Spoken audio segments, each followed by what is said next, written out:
Laudetur Jesus Christus, loué soit Jésus-Christ. Amen. 7h45 à Miabi, même heure à Kabwe. Nous sommes au territoire de Katanda. Mesdames, Mesdemoiselles, Messieurs, bonjour et bienvenue au rendez-vous du citoyen. Voici Fraternité Matin, les titres.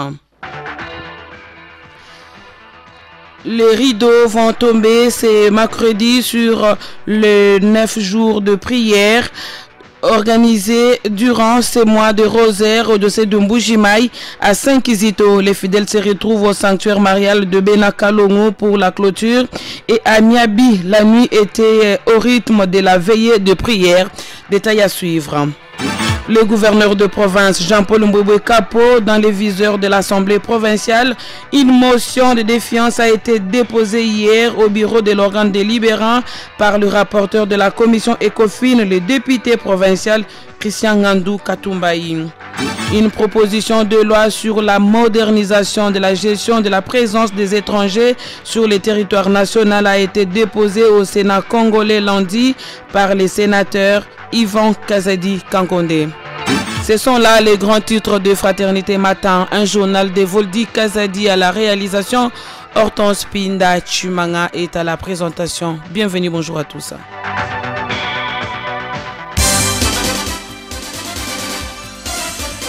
Radio Télé Fraternité, c'est l'actualité à la vitesse du monde. Mesdames et messieurs, nous vous disons merci de votre fidélité à la chaîne diocésaine. Les rideaux vont tomber ce mercredi 29 octobre 2025 sur la neuvaine de prière organisée à la paroisse Saint-Kizito à Lukelingé.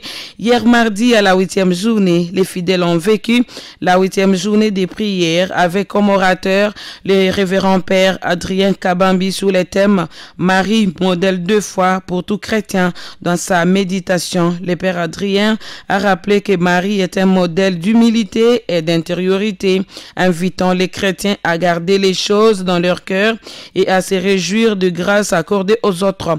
La neuvaine prendra fin ce mercredi au sanctuaire marial de Benakalongo par une célébration eucharistique que présidera le curé Abbé Henri Kapenga Mbombo. Les fidèles de Saint-Kizito sont attendus à Kabwe à partir de 9h juste pour la procession qui va chuter au sanctuaire Notre-Dame de Fatima à Benakalongo. Même cérémonie de clôture à Saint-Joseph de Miabi. Ce mercredi, la clôture de la neuvaine mariale placée sous les thèmes Marie défait le nœud de ceux qui recourent à elle.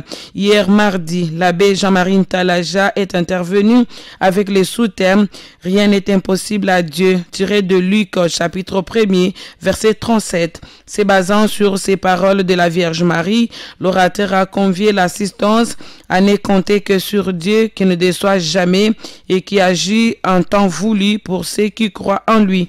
Dans la nuit de ce mardi, pendant la veillée de prière, l'abbé Fernand Kabongo a lui parlé du sous-thème Tenez bon, vous allez voir aujourd'hui ce que le Seigneur va faire pour vous sauver. Exode 14, verset 13. L'abbé Fernand a parlé de merveilles de Dieu faites aux Israélites devant la mer Rouge face aux Égyptiens. Parlant de la Vierge Marie comme l'arche de l'Alliance nouvelle, l'abbé Kabongo a demandé aux fidèles de Miabi de chercher la présence de Marie car sa présence influence notre victoire. Ce mercredi 29 octobre 2025, c'est le curé, l'abbé Pierre Kaleta, qui va dire la messe pour marquer la fin de cette neuvaine mariale. L'information nous vient du séminariste Thomas Ndaya. L'actualité au diocèse toujours, l'abbé Jean Dédié Badjibangan Kambwa, prêtre du diocèse de Mbujimaï et recteur du petit séminaire Saint Thomas d'Akan de Lukelingé organise 3 jours de prière du 30 octobre jusqu'au 1er novembre 2025. Cadre choisi, l'enceinte du petit séminaire, de 13h à 18h. Ces 3 jours de prière sont une occasion pour les chrétiens catholiques et non catholiques d'écouter la parole de Dieu, de louer et d'avoir la délivrance. Le thème principal de ces journées, vos ennemis tomberont devant vous, tiré du livre de Lévitique 26, verset 8. L'orateur principal, c'est l'abbé Jean Dédié Badibanga Mwambi. Ces journées ont comme objectif permettre aux chrétiens catholiques de bien clôturer les mois mariales et d'implorer de l'intercession de saints afin de passer une fin d'année 2025 dans la paix et dans la joie. L'appel est lancé à tous les chrétiens de la ville de Mbuji-Mayi et de l'intérieur de participer à ces journées de prière.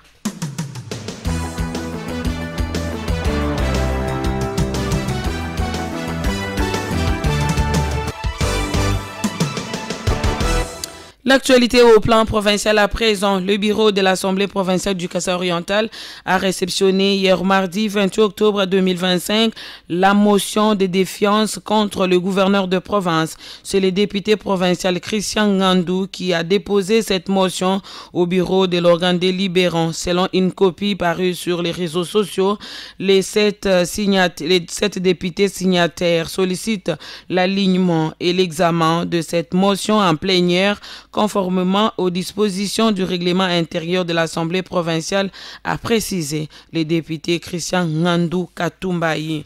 Le député provincial Alfred Kabundi alerte la population sur sa sécurité. L'élu de Kabeya Kamwanga affirme être l'objet d'un complot monté contre sa personne.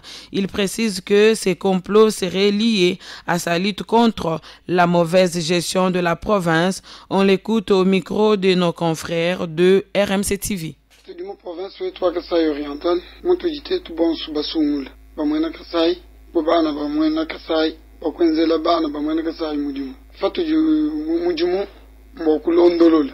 Bolu ni bolu. Nukubuteka famwa bo. Kajimemi chene ni dikisheto, bolu tujibakula bolu bo mfalang. Kanu memanga yangito. Hamani bamwena nyi bago. Bajikaba imudikisheto. Bolu tujibakula bolu bamfalangi jimichungulula. Itujikete bamanyi mudimu wa ito. Atutawala kumbele gwanyi ngushara kuchiza biti mazaja jadila atibala bakwata bantu kumbele gwanyi babashiminye no malu babomegela makwabo balkanji manyi shaba mwena ntanda bonsu bwanyi bamanye ni chena mujigisheto babalu bwa dilondolola jampito patikatwe ntulekeleto katwe ntumva bo weto ni katwe ntufinga shidika safanyi mutu jindo mbaku jibi mwana wa mwena Kasai yonsu hamana mwana wa territoire wa Kabeka mwana igada mumanye bimpa ni chena mujigisheto Oba nguvu ile bwadu bumfikile bubi na shabwimpa bigala bamanyi mbakulondolola kwa mpetu idimi batumina pokwibagana ikasai na shidimi feta mu province ijafu jini rapport udi mwenzela studini rapport yons muntu yonsu mumanyi bwani makutegi mamwekoto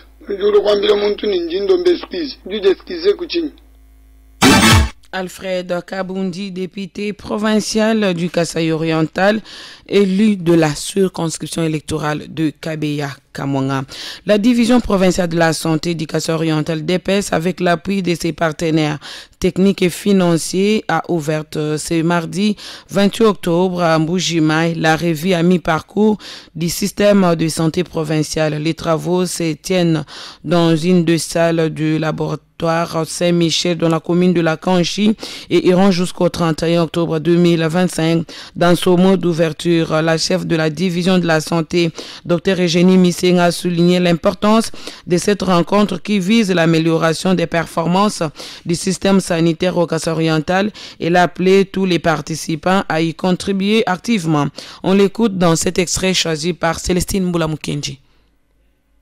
Tirer des leçons, évaluer les défis et élaborer les plans de redressement qui peuvent nous permettre d'atteindre les objectifs annuels. C'est pourquoi j'exhorte tous les participants de mettre de l'intérêt et de donner le meilleur d'eux-mêmes afin que ces assises ne soient pas une occasion de rencontres de routine, mais par contre un lieu par excellence où chacun amène sa pierre à l'amélioration de l'état de santé de la population est-kassaïenne.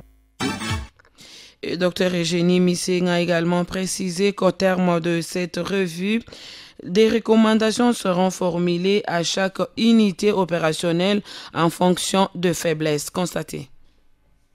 Il n'y a pas de système de santé sans financement, sans médicaments, sans route, sans structure de santé. Le grand défi que nous avons dans notre province, c'est entre autres l'insuffisance de financement pour appuyer les secteurs. Vous le savez, le système de santé de notre province fonctionne à 90% avec les appuis extérieurs. Avec la restriction des financements de l'USAID au niveau du monde, il y a eu un impact très négatif sur l'atteinte des objectifs parce que au cours de la planification 2025, à son début, il avait été pris en compte que l'USAID financerait le système de santé pour les activités clés. Mais au cours de la mise en œuvre, il y a eu cette rupture brusque qui n'a pas pu nous permettre d'atteindre beaucoup de résultats. Il y a eu beaucoup de défis. Vous savez également, cette rupture de financement a entraîné des ruptures en médicaments. Ce sont les grands défis. Mais nous saluons quand même la grande contribution du gouvernement de la République avec la maternité gratuite et l'appui en médicaments en lien avec la maternité et aussi l'appui avec les antipaludéens qui ont été dotés à la province par le gouvernement. Mais ça ne suffit toujours pas pour répondre à tous les problèmes. L'autre grand défi, c'est les défis en lien avec la qualité des soins. C'est beaucoup d'éléments qui entrent en ligne de compte. Il y a le personnel qualifié, il y a les médicaments, il y a les infrastructures de qualité non. La CD a évoqué les principaux défis auxquels fait face la division provinciale de la santé, notamment le manque de financement et d'autres contraintes structurelles.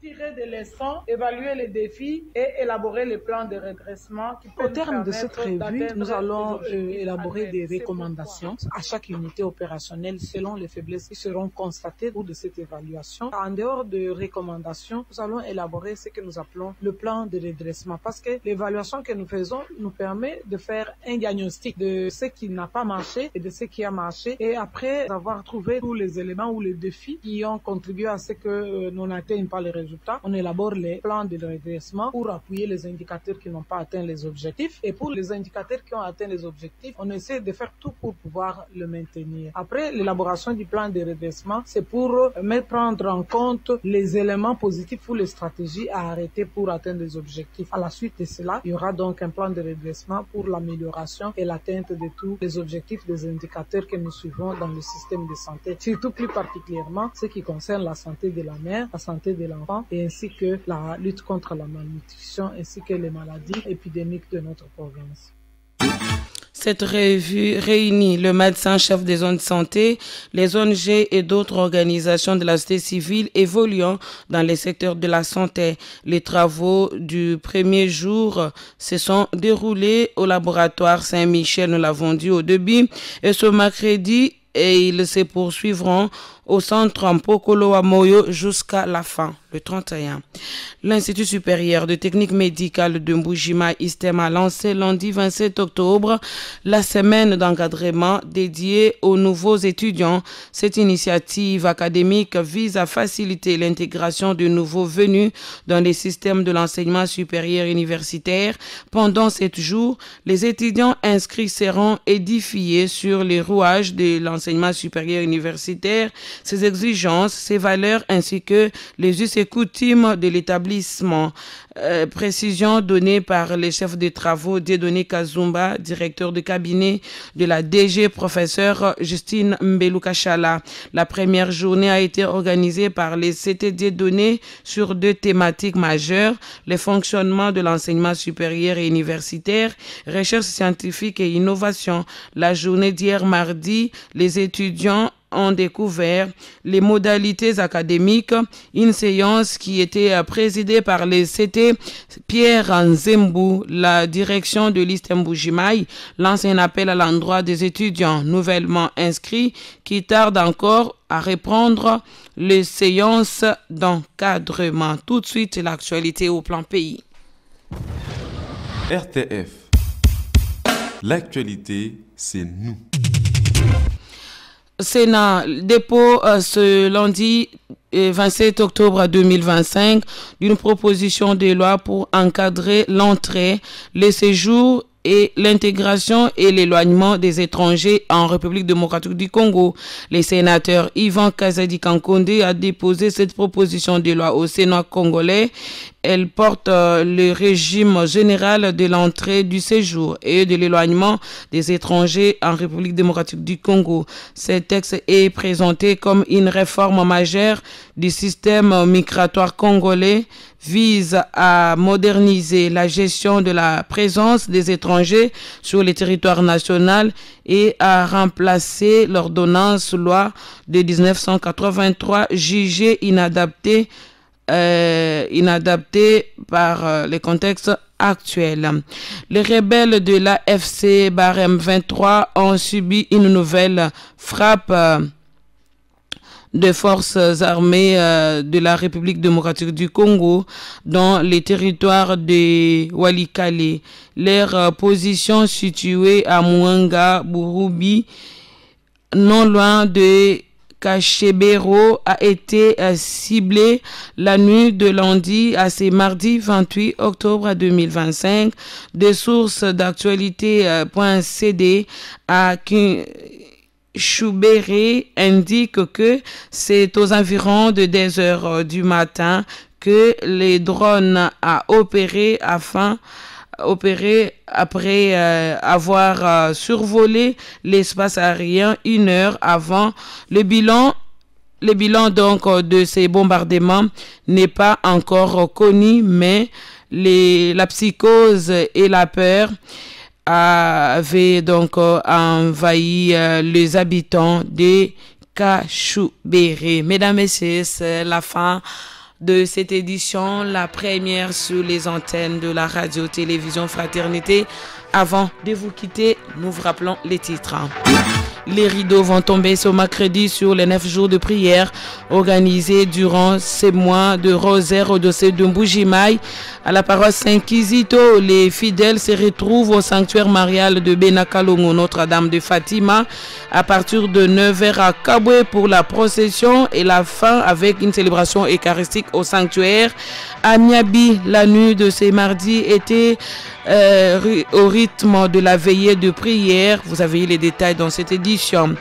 Le gouverneur de province, Jean-Paul Mbwebwe Kapo, dans les viseurs de l'Assemblée provinciale, une motion de défiance a été déposée hier par le rapporteur de la commission ECOFIN, le député provincial élu de Mbujimaï, Christian Ngandou Katumbaï. Une proposition de loi sur la modernisation de la gestion de la présence des étrangers sur le territoire national a été déposée au Sénat congolais lundi par les sénateurs Ivan Kazadi Kankonde. Voldi Kazadi était à la réalisation, Hortense Pinda Chimanga, c'est mon nom. Nous vous disons merci au nom de la grande équipe de Fraternité Matin et bonne journée chez vous. Au revoir.